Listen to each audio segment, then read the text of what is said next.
My name is Patricia and Bayonne Johnson. I was born and raised and educated in New Orleans, Louisiana. I am the family historian for both sides of my family. I've traced my family roots back to slavery and the last slaveholder of most of my lineages.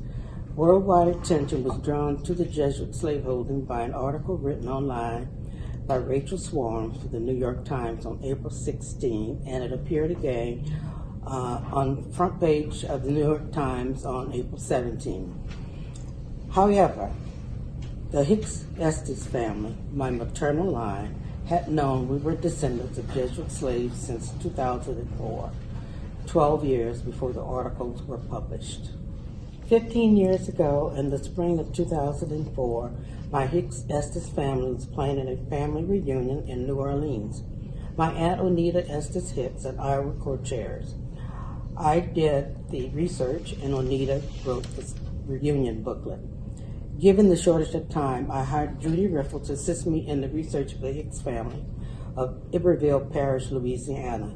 I sent Ms. Riffle 10 documents to review. She noticed on the 1910 federal census that the parents of my great-grandmother, Rachel Butler Hicks, were born in Maryland.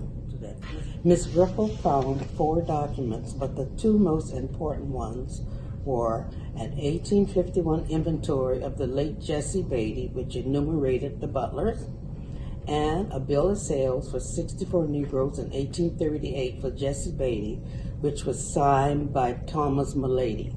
The Butlers were included on this bill. I immediately sent the information to Anita. She Googled Milady's name and discovered he was a Jesuit priest and past president of Georgetown. Onita sent me an email of her discoveries, and I, in turn, informed Miss Riffle that the seller was a Jesuit priest. There are no adequate words to describe how my family felt. The news was appalling, shocking, very painful. It was hard to bear because of who the slaveholders were.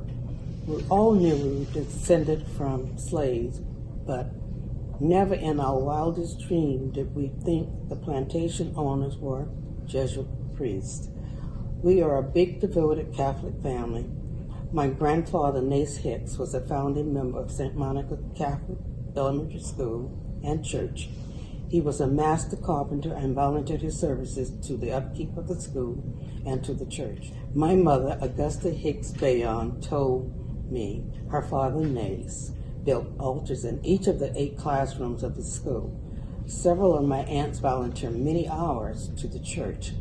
My mother and her 7 siblings attended St. Monica Catholic School and Church, and many of their children.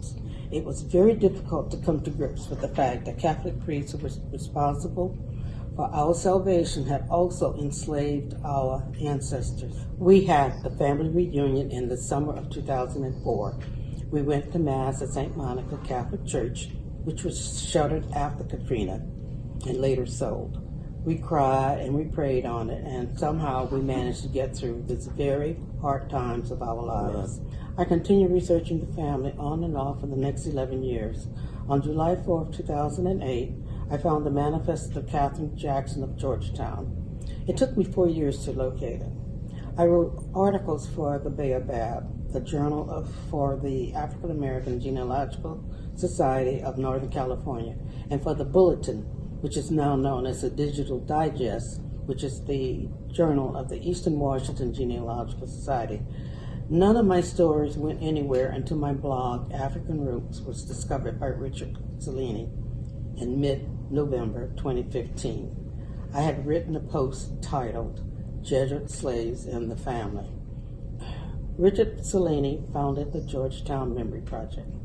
I joined immediately and formed the Butler team, a group of 8 EWGS members, 7 who are volunteers in the genealogy section of the library.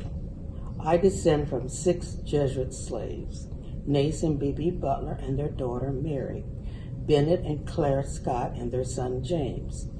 Judy Riffle researched the remaining families. Our research showed that my history is linked to many of the families that were enslaved by the Jesuits.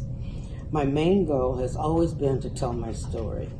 As soon as I learned how to create a family blog online, I blogged everything that I had written. I was always hopeful that one day someone would be looking for the Butlers and find my blog.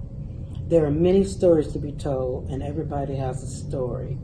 I want African American stories to be put in their rightful place in history, and I hope I live long enough to see it.